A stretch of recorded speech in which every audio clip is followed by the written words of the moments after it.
Who gives a fuck? Nobody's opinions matter except yours. Where I live is close to the road. I noticed, what do you call them?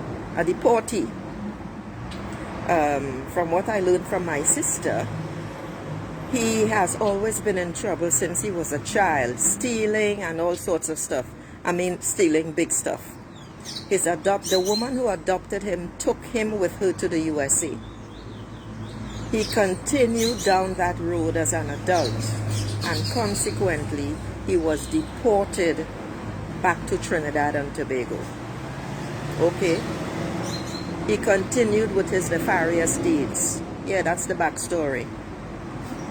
This morning I noticed, as he was coming out of the squat where he lives, one of the dogs rushed him.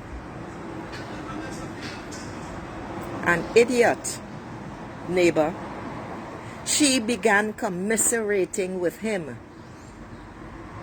The lack of discernment of these people, and when I say these people, actually I mean the general population. It's terrifying. The lack of discernment, the lack of judgment, and their preference to hold on to the ignorance in the culture. Now, I'm only speaking about Trinidad and Tobago, but this really applies worldwide. But I'm using a local example. She continued telling him, you know, it's such a shame that the dog rushed him, etc. Animals are so intelligent. Animals are so smart. When a dog attacks or whatever it is, a human being, that tells you immediately the vibe. I'm not talking about dogs who chase after everybody, dogs who are untrained, etc. Even if the dogs who are untrained, these dogs are accustomed to people going back and forth to the squat on the beach. As soon as I saw it, I knew that the dog knew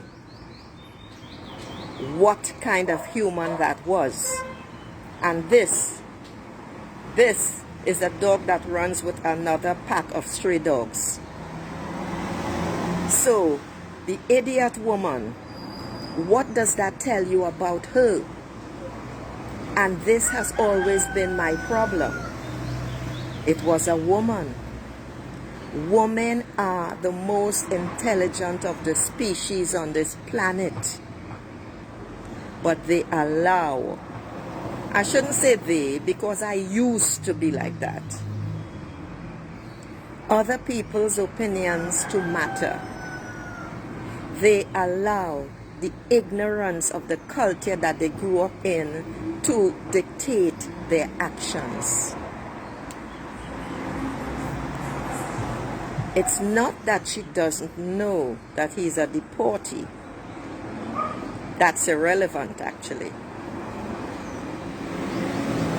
But she knows about the man's background, etc., etc., and he most definitely is an undesirable in any group of people, except where he hangs out now.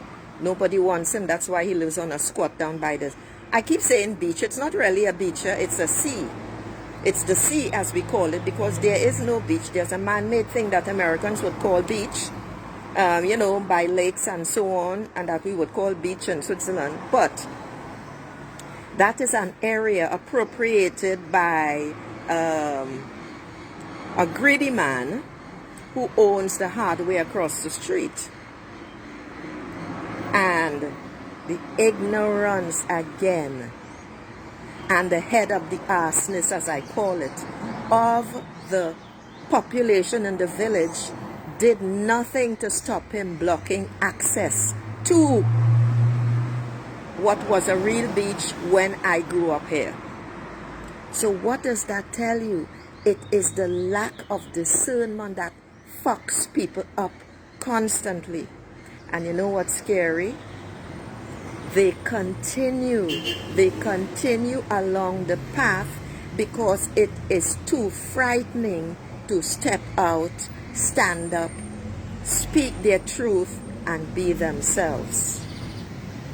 So I ask you this morning, beautiful souls, are you, or when are you going to stand up? When are you going to speak your truth and be real, first of all, with yourself? When are you going to draw boundaries and say, no, this is not right? It doesn't matter what other people's opinions are. I know what is right and real for me. When are you going to do that? Think on that question. Ciao.